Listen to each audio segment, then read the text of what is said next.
Major General John Burris, retired. He has not only served his country with distinction, but practiced law and continuously farmed and ranched over the course of his varied and remarkable lifetime. He was graduated from then Southwest Texas State Teachers College in 1956. Texas State University is pleased to include him among its distinguished alumni for 2010. We've been unable to locate a picture from his childhood that doesn't include a horse, a cow, or some type of animal. He was born in San Antonio in 1934 and moved to Alice, Texas in 1937, and grew up in a farming and ranching family, the youngest of 3 Burris kids. Yep, he loved horses and loved being around cattle. Growing up, he would learn to ride and rope, that is, when he wasn't driving a tractor or mending fences. John was a 4-H steer roping champion, a feat that not only looks hard, but is actually harder than it looks. And when he wasn't roping them, he was showing them. Aside from competing in livestock shows, he also enjoyed sports, participating in track and field, and playing varsity football in high school.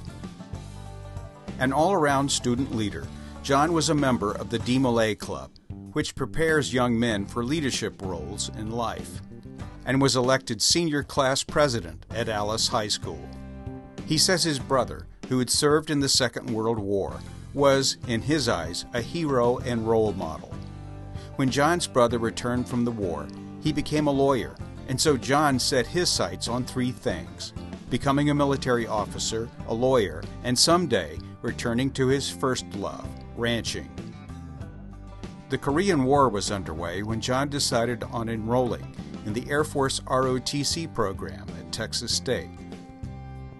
He would major in history. He was on the varsity track team, served in the student senate, was elected as one of the school's top 10 outstanding students, was named a Gallardian.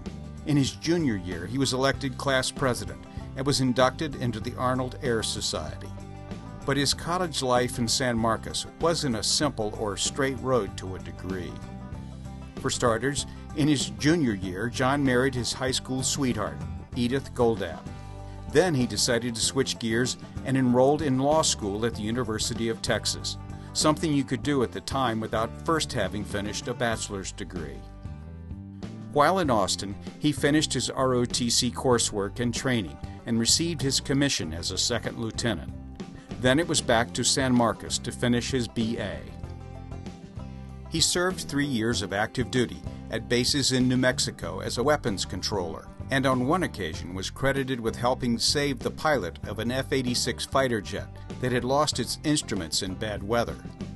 In 1959, he was named the Outstanding Controller for the 32nd Air Division and credited with several aircraft saves. In 1960, John left active duty to go into the reserves. He and Edith returned to San Antonio, where he enrolled in law school at St. Mary's University while teaching public school and attending weekend Air Force drills. He received his license to practice law in 1963 and was graduated from St. Mary's a year later. John would go on to practice probate and family law in Alice, Texas, until retiring from the bar in 1999. In the meantime, he continued to ranch and serve in various command posts in the Air Force, ultimately attaining the rank of Major General, the highest rank possible for a service member not serving on continuous active duty. His last assignment was as mobilization assistant to the Chief, Air Force Reserve Headquarters in Washington, D.C. His military awards and decorations include the Legion of Merit, Meritorious Service Medal, Air Force Medal, Outstanding Unit Award with Oak Leaf Cluster, Air Force Longevity Service Award Ribbon with Oak Leaf Clusters, the Armed Forces Reserve Medal with Hourglass Device, and Small Arms Weapons Expert Marksmanship Ribbon.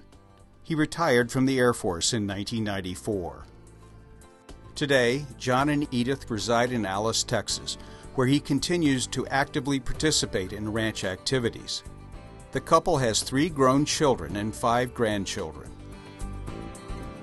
It is with great honor that the Alumni Association, on behalf of Texas State University, recognizes John Burris as a distinguished alumnus for 2010.